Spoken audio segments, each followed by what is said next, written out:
This is the Unsigned Band Review on the Bubba the Love Sponge Show. So, standing by, I have Chris from Lucas Diablo. That's the group, and you can go to lucasdiablo.com. Chris, how are you, my friend? I'm doing great. How about yourself? Great. Now, where are you guys based out of, Chris? Or where are you at least based out of?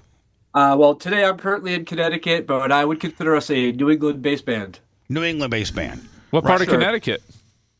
I call it the Northeast Corner, so I'm about a half hour away from Massachusetts, a half hour away from Rhode Island. Oh, cool. And how about now? What does the band consist of? Now, you spoke about Rich being your ex. I think maybe I guess he's maybe your current drummer, and he has an ex-wife. Is Rich your drummer? Rich is our drummer. We're a three-piece rock band. We consist of myself doing vocals and guitars, Rich on drums, and Andy on bass. Okay. And how long have you guys been together? In this current configuration, we've been doing about 2 years. I've been playing in bands with Rich for about 20 years now, and Lucas Diablo's been a little bit in between here and there, in those other projects as well. Like, what was before Lucas Diablo for you personally? For me personally, it was another band with Rich, and it was called It Destroys and Kills, and it was definitely on the heavier side of the spectrum. I think we've taken a step back from that genre. I mean, was that It Kills or whatever? Was it like a more of a metal kind of deal? I would definitely say it was more of a metal deal. Now, we've asked a couple of different people when we've had them on the air, but supposedly us being from Tampa, Florida, I guess we're like the metal, or is it Death metal. I think we're they call Tampa the death metal capital of the world. Have you heard that before? I have. Y'all got Nick Nocturnal down there as well, so you watch out for him on YouTube. I mean, I guess we got a bunch of different. Was it heavy metal? Was it called? Death metal. Death metal here. So now, how many songs has Lucas Diablo done? And I think your newest one that I'm going to play is called 24 Hours. Yep. And would that be a single on an EP, or is that just something you guys whipped up, or what? Yeah, I'd call that a single on an EP. We recorded about 8 songs at one time. We have the luxury of kind of being a DIY band, so we do everything ourselves. We record, write, produce, mix. That all happens in our own time and our own budget. We do everything. Now, then what we do after that is we kind of try to pick the gems, and we put a little more effort into those with maybe a video or some additional promotion or things like that. Now, do you guys do any touring? You guys got any gigs, anything like that? Yeah, so we don't really do touring. I'd say right now we're kind of limited to about a 2 to 3 hour circle from around that New England area we spoke about earlier. We're definitely looking to try to get out of that area, but logistics being what they are, and us being old men, it makes it difficult. I mean, how does a guy like you get a gig? I mean, do you just know the venues that are looking for live bands, and you just call the manager, call the owner, and say, hey, send them your stuff, and say, hey, would you book us? Is it that primitive? That is definitely an option, and we try not to take any options off the table, so that is one we will use. But we've tried to get a good rapport with some of the promoters in our area, so they know, what we stand for, how we do things, that we'll be on time, that we show up. Those are all big, important factors. Where's the name? I think a lot of it comes with us in regards to that is we take this pretty seriously, and we know that the people we work with, they know that. What are we going to say, Brian? Where does the name come from? Yeah, what's the name? That is a great question, and it is actually the most asked question I think we get. So my middle name is Lucas, and when I was a child, I spent a lot of time with my grandparents, and apparently I was a difficult child to take care of, so I got that name when I was probably 8 years old. That would be the greeting I would get when I would see my grandfather. Hey, it's Lucas Diablo. Oh, wow. Your When grandparents we were called you later the kind of devil. engaging in some music, we said, it's always tough to find a band name. There you go. So, do you guys think that in the current configuration, you guys will stick together? Because obviously, you said you've done other projects with Rich. Do you see that you've got a good vibe with regards to Lucas Diablo of maybe this one sticking, being one of the ones that makes it? In terms of making it as a band, that's always on the table. I don't think that's something that we keep out there as what we're striving for. We think at this point in our lives, we're happy to be able to play music, get out there and see our friends and our family and fans at different places we can, and that's always exciting. And to have a creative outlet, that's always great. I can't speak highly or any more highly about Rich and Andy as band members. Oh. I don't want to see that configuration change ever, and I want to drive this one as far as we can. Bubba, Patty's in chat on Rumble. Oh, Patty is? Patty, Yeah. Rich's ex. Patty Are they on BKs. good terms, Rich and Patty? Well, I don't know. Well, I mean, that's their story, but I will say that I believe they are on good terms, and I'm always on good terms with Patty. So the email that I got said due to complicated life situations, Rich and Patty are no longer together in marriage, but both are still fans of the show. Patty is actually the one that informed Chris of this particular segment. So, I don't know what complicated life situations mean, but I think that's pretty open ended to about anything bad that could have potentially happened. or good. Or good. Yeah, maybe Patty won the lottery and wanted to get away from Rich, and said, "Listen, I don't need your drumming ass anymore. I need to get me a hot dude." I don't know. So anyway, Chris, let me just let you know I've been doing radio for 40 years. Cumulatively, all of us have probably over 100 years of experience. We've heard really, really, really good local unsigned bands. We've heard really, really, really bad ones, and we don't pull any punches with regards to just giving you our opinion. And so we hope that if our opinion is a little bit brash or not necessarily as complimentary as you would like it to be, that we're totally just be like, for instance, the last three, has it been three or four bands? The last four bands have all gotten thumbs up. We're like, we love it. It's great. It's different. It's not something that we necessarily would listen to in private, but we don't necessarily use that as a gauge on something that's good or bad, whether we would personally like it. We just listen to the whole body of art, if you will, how it's mixed, how it sounds, the quality of it, the message delivered, the vocals, the whole nine yards. So I'm hoping that that you're the fifth approval, but if you're not, please don't take it to heart. Please don't get mad at us. Please know that we're here just to try to help promote you, good or bad. It could be bad, so don't get mad. Absolutely. We appreciate that. Actually, our job is to put our ideas and art out into the world. Everyone else gets to have their say on what they feel about that, and I think that's hugely important. Now, So I see a lot of amps behind you. Right? Yes. Is that what those? I'm not in the business. Is that what those are? Those are amps, guitar amps. Those are guitar amps. Now, do you know I had a special relationship with Dean, and when Dimebag Darrell from Pantera died, they came up with a dime amp that says DIME, dime, and they only did it for, I think they made a very limited. Very limited, yes. And I got a whole rack of dime amps, and I think they might be worth something.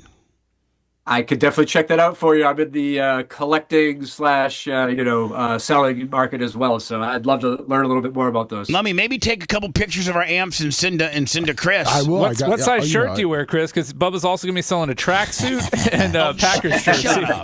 Shut up. All right, so listen, without further ado, the way we do this formatically, Chris, is we listen to your entire song uninterrupted. We listen to it.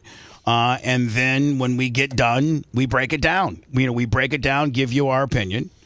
And here, and we got a poll going up too. And we also got a poll. We're across 5 or 6 different visual platforms. Like we have, 10,000 right now on Rumble, a couple thousand on YouTube. So there's quite a bit of people that also chime in via the poll in our chat. We're reading chat as to what they think.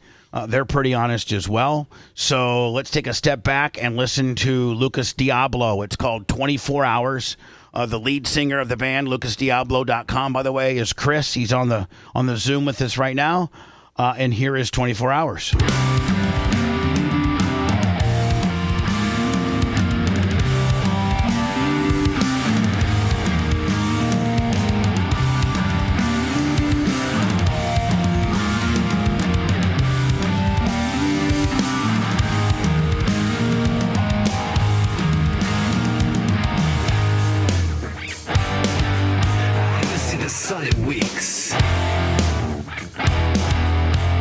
Sure I care.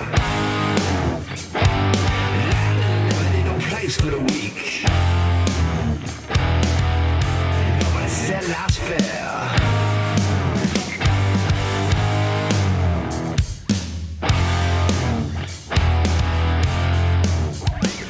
I've been deceived, my soul's been sold. I broke before, I got old.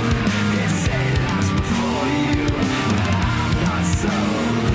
The hands of time hold my soul.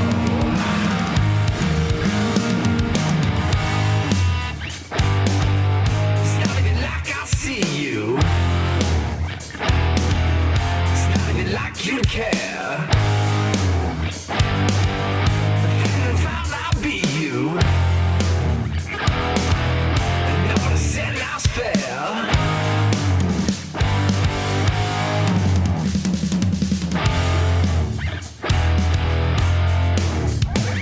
I've been deceived, my soul's been sold.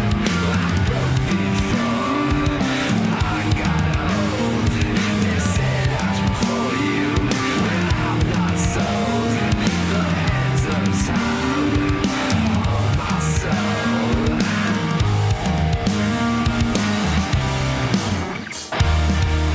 Singing like you're there.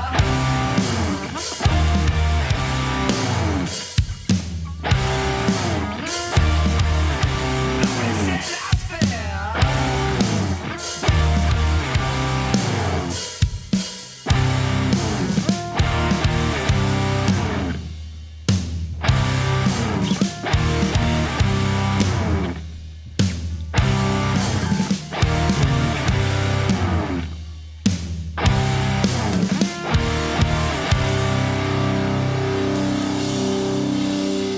Yeah. Lucas Diablo, 24 hours. Chat coming through. Chris, the lead singer, on the phone with. I'm sorry, on the Zoom with us. First of all, Chris, I like it. I think the start.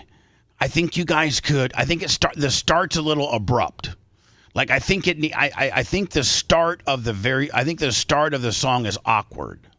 Like it just like maybe either a harder hitting start or a softer leading into what you guys did start.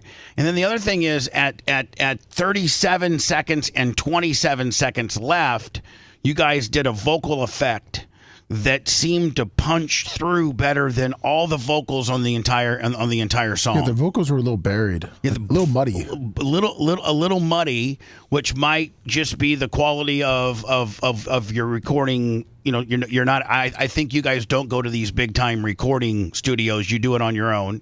So it seemed a little muddy. And then the other thing is, where's the hook? Yeah, it's the whole song is like a hook, and that was the thing for me. Musically, it just didn't seem to progress as a song. I didn't hear 24. 24 hours just didn't jump out at me. And I mean, is it in there? Actually, no, it's not. The words 24 hours are never in that song. So, let me ask you why. This is going through a day. Yeah, it's basically the progression of a day. So the story itself is the progression, and I would agree with there is no exact hook. The song itself was the hook. So those are all actually very accurate. So which goes to show you we know a little bit about music. Absolutely. And then the other thing, first of all, I like the beat. It has a Marilyn Manson kind of feel to it, which I like. By the way, I'm a huge Marilyn Manson fan. I'm absolutely disgusted on what pop culture has put Marilyn Manson through, especially, I don't know if you're familiar with all the crap that he went through, and he lost his record label and all of his gigs because some bitch said that he touched her back in 1910 or something like that, and it ended up being now that it's coming out that it's not true, so he's trying to clear his name. I know him fairly well, but it has kind of a maybe a kind of a spooky kid / Marilyn Manson feel to it. And I think the vocal effect that you used with 37 and 27 seconds left needs to be the effect that you put on the vocal throughout the record to make the vocals kind of stand out a little bit more. in my opinion. I want to like it, but I want to also tell you the things that I don't like about it. Absolutely. Lummy, what's your opinion? Yeah, we're gonna go through the room. I here. liked the beat. I thought I wanted to hear the vocals a little bit more, and kind of like you said, get like in the beginning, it was kind of just like awkwardly abrupt, like start. So just kind of that's the way your day change that. starts. So you wake up and it's abrupt. It's like I'm up. I got to deal with the day. You know? I guess, yeah, That's if you what look it's at it going that for. way. Not Yeah. if you took pills the night before and you're a little foggy. That's I mean, true, It's too. not your 24 hours, Bubba. Yeah. It's true. It's Chris's 24 hours. But I did like the end where I just wish I could hear the vocals a little bit better. Over to you, Red. Brian, and then to Seth. Did you know Undertaker ran the locker room? But beside that, you know, I like the music, the bass guitar, the riff was good. It was a little too repetitive for me throughout it, and maybe that was what you were going for with like the kind of the day. It's just another day, and it's monotonous. But it got monotonous. There wasn't a lot of you know, the lyrics, you know, didn't really hit for me super. They were a little bit buried and muffled. Would you categorize yourself as like almost like an acid rock? I mean, it's a little bit different than what I'm used to, but I didn't think. I mean, it's good music. It's you know, in terms of the instrument playing and everything, it just wasn't my speed in terms of music itself, stylistically. But I didn't think it was bad. Yeah, I think we border that acid rock, stoner rock area. You know, yeah. And finally, Seth, over to you, who's as much of a musician, knows music like the best of us. Oh, well, I know what I like, and I like Crazy Town back in the day. I liked it. You're my butterfly. I Seth. like this. I thought it had like kind of like a almost like a grungy garage band feel. Like it kind of reminded me a little bit of like the White Stripes with the start and stop with like the way the vocals were coming in and everything like that. It was raw. So I mean, I like that kind of stuff. I don't think it needed like to have all this massive production value at all. I mean, I think you got the point across, and I like songs that are kind of already in that genre. So, so I'm a big fan. Chat voted yes. And chat voted yes. So it looks like Lucas Diablo comes in with a thumbs up. Appreciate that, y'all. And listen, just take our criticism and throw it right out the window if you like, or do whatever you want with it. But by a majority, our fans liked it. We liked it with some mild criticism, and we appreciate you coming on the show today, Chris. I truly appreciate being able to be here today, and all criticism is valid. Those are all data points we take in, and as we create new things, we take that into account. So we really appreciate that. Tell Rich, Patty seems pretty cool. I don't know why you screwed that up. And we'll be sending you a picture of my amps so you can tell me how much they're worth. Absolutely. I really appreciate this. Have a good day, guys. Thank you, Chris. Thank you. Appreciate it. Lucas Diablo. Cool guy. LucasDiablo.com. If you want more information, they have a YouTube channel as well under the same name, Lucas Diablo. So check them out. Again, I think with some mild tweaks, they could even get better. Well, look, I think they're making music that they like to make, and they're not worried about commercially viable music and things of that nature. So, as long as they're happy with it, that's what matters.